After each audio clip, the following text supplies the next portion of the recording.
Sofi Producciones les presenta el liberalismo ideológico. Niños, este video lo estoy haciendo para la gente que no pudo estar en la clase de ayer. Espero que estén todos muy bien, cuidándose harto. Y vengo a explicar en términos simples lo que también expliqué en la clase de ayer.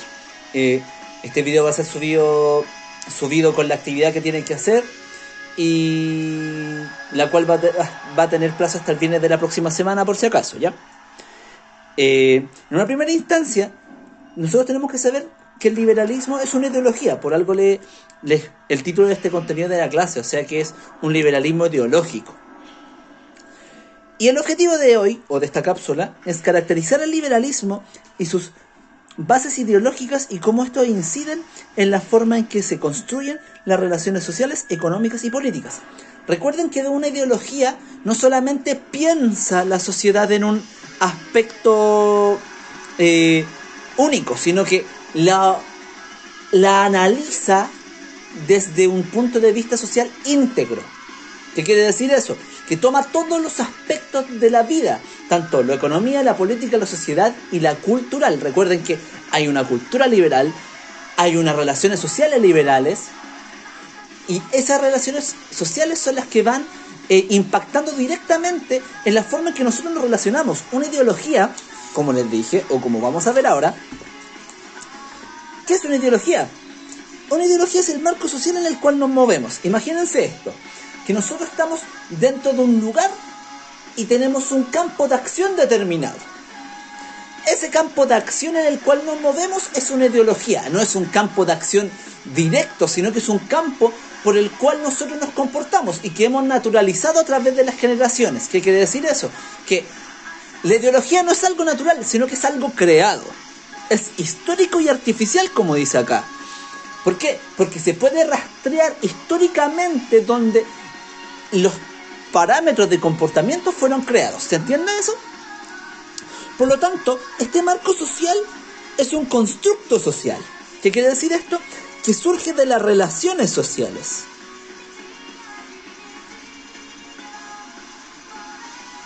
Que surge de las relaciones sociales. O sea, niños, que un grupo de personas A crea esta ideología y se la traspasa a un grupo B, que es la otra generación. Pero este grupo B ya tiene esta ideología naturalizada. ¿Qué quiere decir eso? Que la persona ya asume ese rango social o esa ideología como algo natural. Por lo tanto, chiquillos, las relaciones sociales no son naturales, sino que se van dando a medida dentro de un parámetro histórico, social, determinado. Por lo tanto, la forma en que nosotros nos comportamos no es natural, sino que es naturalizada. En consecuencia, niños, nosotros vivimos en una ideología de carácter liberal que fue creada, ¿cierto? Por lo tanto, vamos a ver qué pensadores fueron los que crearon la forma en que nos comportamos nosotros ahora. En una primera instancia, los pensadores más importantes del liberalismo, por una primera instancia tenemos a Thomas Hobbes. Thomas Hobbes vivió en el siglo XVI, imagínense esto, en el año 1500. Por lo tanto, chiquillos, Thomas Hobbes vivía en una sociedad totalmente distinta a la cual nosotros vivimos ahora, pero es uno de los principales pensadores que generó este tipo de pensamiento. Hobbes vivió en el siglo XVI, pero también en parte del siglo XVII, o sea, en los 1600. Entonces, gobernaba, o la estructura social imperante era la monarquía absoluta. La monarquía absoluta, chiquillos, es la representación directa del rey sobre el control de la sociedad, quien tiene los tres poderes del Estado: el legislativo y el judicial. O sea, el rey gobierna, el rey crea las leyes y el rey las ejecuta. Por lo tanto, chiquillos, para Thomas Hobbes, la justificación de la monarquía absoluta viene del estado de naturaleza. El estado de naturaleza, chicos, es un aspecto teórico creado por los filósofos ilustrados y los pensadores ilustrados para decir el estado que tiene el ser humano antes de la civilización, antes de la creación occidental de civilización. Por lo tanto, chiquillos, Para Hobbes, el estado de naturaleza del ser humano es violento. ¿Qué quiere decir eso? Que el estado de naturaleza violento tiende al ser humano hacia la extinción. En consecuencia, chiquillos, este estado de violencia del ser humano se debe a que el ser humano es malo por naturaleza. En consecuencia, niños, el ser humano va a tender a su propia extinción. Ese es el estado de naturaleza. En términos simples, explicado por el Hobbes, el hombre es el lobo del hombre. ¿Qué quiere decir eso? Que el ser humano se asesina a sí mismo con el fin de sobrevivir. Por lo tanto, aplica aquí el rol del Estado. El rol del Estado para Hobbes es esencial. ¿Por qué? Porque el Estado es quien regula las relaciones sociales para que la gente no se mate a sí misma. Es el que crea las leyes y el que controla toda la vida de las personas. O sea, el Estado tiene un poder absoluto. O sea, la figura del rey tiene un poder absoluto sobre las personas. ¿Por qué? Porque este regula las relaciones sociales entre ellas. En consecuencia, chiquillos, en palabras del mismo Hobbes, el Estado es un leviatán, es un monstruo que controla todas las relaciones entre las personas con el fin de que la unidad o la unidad de estas logre el progreso. ¿Se entiende eso? Por lo tanto,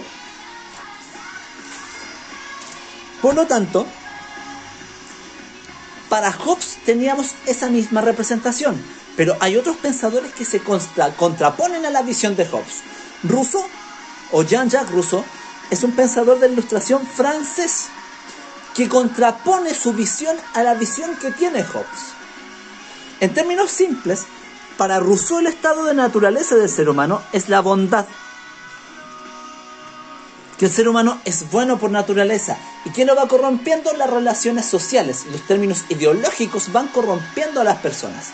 Por lo tanto, chiquillos, desde este estado de bondad surge la voluntad general. La voluntad general es la capacidad que tienen las personas para asociarse entre ellas. Y de esa voluntad surge el poder.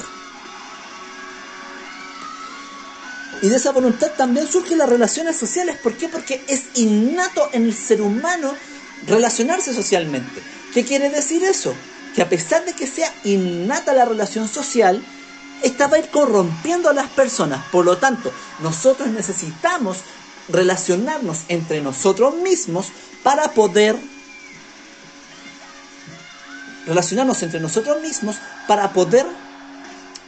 progresar, pero también eso también tiene la base de nuestra propia destrucción. Por lo tanto,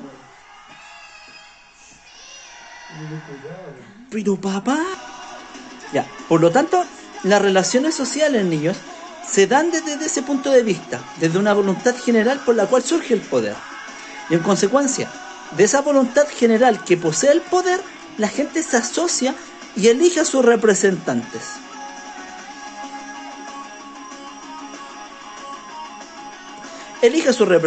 O sea, que la gente se asocia con el fin de que sea el representante una persona que tenga esa voluntad general. En consecuencia,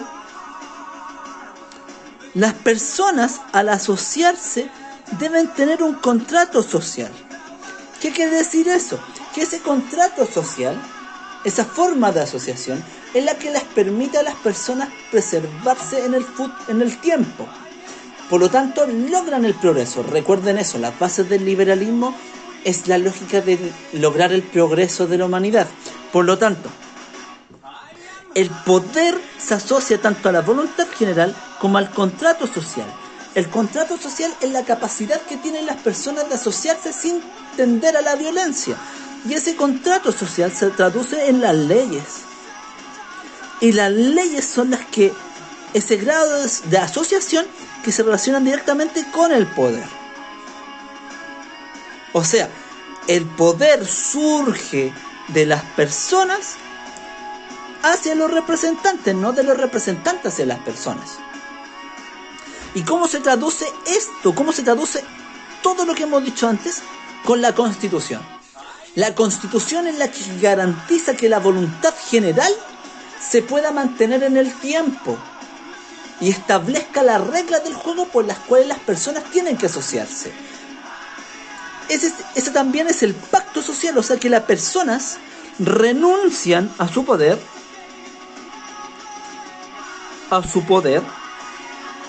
por estabilidad y representación, originándose de esta forma la democracia. La democracia representativa.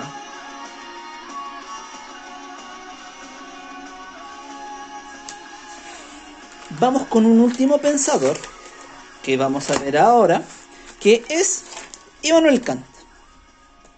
Kant, chiquillos, a diferencia de los otros pensadores que no viene tan directamente de Occidente, sino que él es de origen prusiano, o sea, del sector oriental de lo que hoy en día es Alemania. De hecho, Prusia hoy en día tiene esas características de ser lo que hoy sería Polonia. Por lo tanto, chiquillos, tenemos que ver en la consideración lo siguiente, que Kant no habla desde la centralidad, Kant habla desde una periferia. Su reino tenía muchas características de antiguo régimen y no de creaciones democráticas, pero él piensa desde esa perspectiva. Por lo tanto, para Kant, asociándose directamente con Rousseau, lo más importante es la moral y la ética. La moral surge de las relaciones sociales.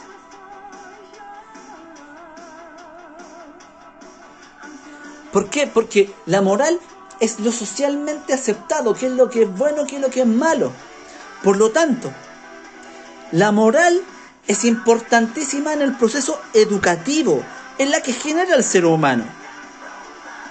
Pero desde la educación también surge la ética. ¿Por qué? Porque éticamente nosotros, al momento de ser educados, vamos originando de forma personal lo que es bueno y lo que es malo. En consecuencia, chiquillos, para poder generar una moral altamente correcta dependiendo de la sociedad en que nos encontremos, hay un sentido del deber. O sea, el deber es importantísimo para Kant. O sea, que nosotros tenemos el deber de traspasar nuestros valores sociales a las siguientes generaciones y que éstas deben mejorarlos. Por lo tanto, eso va a originar el progreso. En consecuencia, la humanidad tiene el deber de traspasar sus valores y en consecuencia tiene el derecho y el deber de que ésta progrese. En consecuencia, mi generación tiene el deber de traspasarle a su generación los valores determinados para que ustedes después le garanticen a las otras generaciones el progreso. Y todo esto se resume con el siguiente concepto, el imperativo categórico. Para Kant, el imperativo categórico del ser humano es el deber por el progreso. ¿Por qué? Porque nosotros empáticamente debemos traspasarle los valores a las otras generaciones. Es nuestro deber. Y aquí entra importante el rol de la historia para Kant. Kant dice que la historia sirve para eso, para mantener el progreso de la humanidad. ¿Por qué? Porque la historia es conocer nuestro pasado, con el fin de entender nuestro presente y así poder cambiar nuestro futuro. El rol de la historia es importantísimo para poder mantener el imperativo categórico. Si nosotros no sabemos de historia, no vamos a poder crear otro futuro. Y esa es la visión kantiana de la realidad. O sea, la historia es esencial para la trascendencia de la sociedad.